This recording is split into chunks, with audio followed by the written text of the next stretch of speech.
The observation deck of the Galactic Council Station hummed with the usual efficiency of 1,000 species working in perfect harmony. Ambassador Era stood before the crystalline window, watching Earth's blue marble spin below, while her colleague Rayan paced behind her with characteristic human restlessness. "They're going to vote against us," Rayan muttered, running his hand through his dark hair. The Gentari delegation made that clear. Era turned from the window, her eyes reflecting the starlight. "Let them vote. We didn't come here to beg for approval." The emergency session had been called after humanity's latest exploit, rescuing the Tilnari colony from a collapsing star system using methods the Council deemed recklessly improvised. The Tilnari, a species of methane-breathing arthropods, had survived, but the Council was furious. The chamber doors hissed open, revealing the vast amphitheater where representatives from 300 civilizations waited. The air shimmered with translation fields, each species breathing their own atmosphere within personal force bubbles. High Arbiter Kelther, a being of pure, crystallized thought, addressed them from the central podium.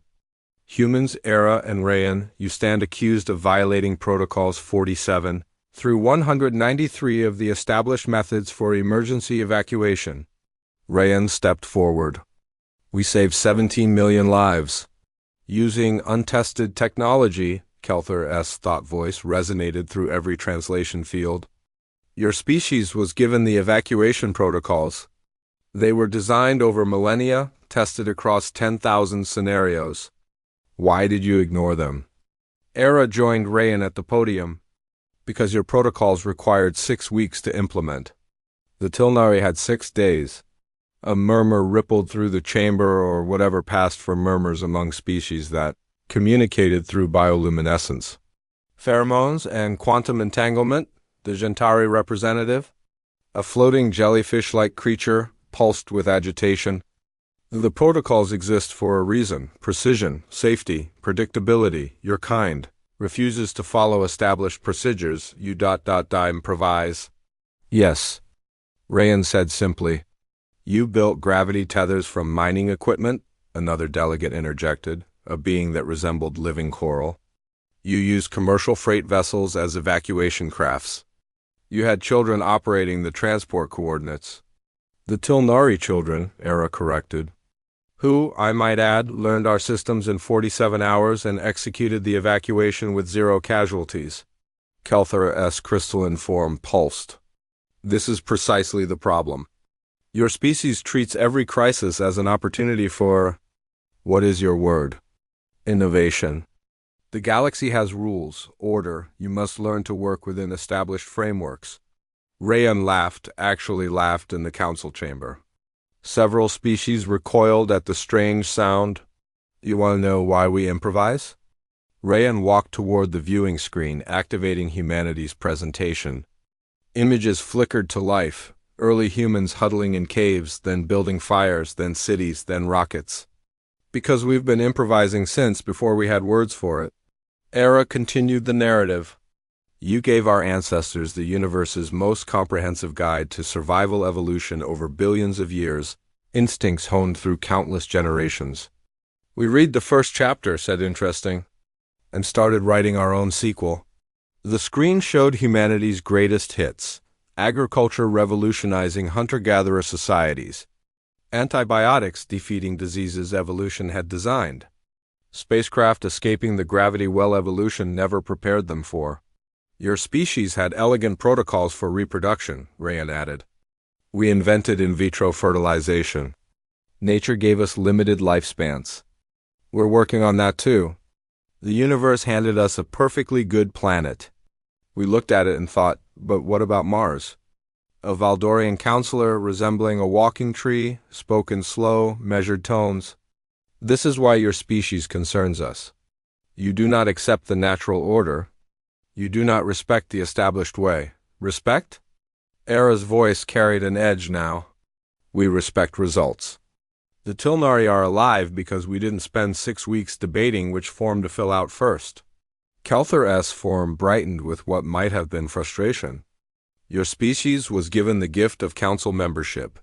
Access to technologies a million years beyond your development. Protocols refined across galactic epochs. And you treat them like like suggestions? Rayan offered. We tried your protocols, Era said, pulling up data streams. When the Meridian Plague threatened the outer colonies, we followed every procedure. 18 months of committee meetings. Proper channels. Approved methodologies. Do you know what happened? The chamber waited. A human doctor named Dr. Sarah Chung got bored during meeting 17. She started doodling in her notes. Those doodles became a hypothesis. That hypothesis became an experiment she ran in her apartment using her daughter's chemistry set and a food replicator. She had a working vaccine prototype in 3 weeks. Unauthorized research? The choral delegate protested. That saved 4 billion lives, Rayan shot back. Because she didn't wait for authorization. Era activated another file. You taught us your meditation techniques for faster than light. Navigation, beautiful, elegant, required 20 years of training. Our engineers studied it for 6 months, then built a computer that could do it. You were horrified. We were already exploring 3 new systems. You lack discipline, Kelther stated. We lack patience for unnecessary discipline, Rayan corrected. You tried to teach us to fold our blankets your way 47 precise steps to achieve perfect geometric alignment. We looked at it, said Neat, and rolled ourselves inside them, because we were cold and tired and your method would take until morning. The Gentari pulsed aggressively. This proves our point. Humanity is chaos. You endanger yourselves and others with your recklessness. Era smiled. The Tilnari don't think so. Neither do the Valaks we pulled from the temporal anomaly using reckless modifications to your time-stream protocols. Or the Kixari whose homeworld we saved by ignoring your asteroid deflection guidelines and just pushing it harder. She leaned on the podium. Here's what you don't understand about humans. We're not rebellious because we're arrogant. We improvise because we care too much to wait. Every protocol, every rule, every established method, we see the lives that might be lost while we follow them properly. Rayan joined her. You've had galactic peace for 1 million years. That's beautiful.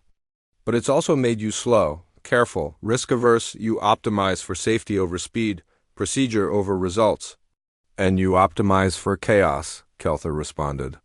No, Era said softly. We optimize for survival. For adaptation? For doing whatever it takes when lives are on the line. You call it chaos. We call it Tuesday. The chamber fell silent. Even the translation field seemed to still. Finally, a small voice, literally small, from the mouse-sized Pipley representative spoke up. The humans saved my world's colony, too. They used construction equipment as weapons platforms. It shouldn't have worked. But it did.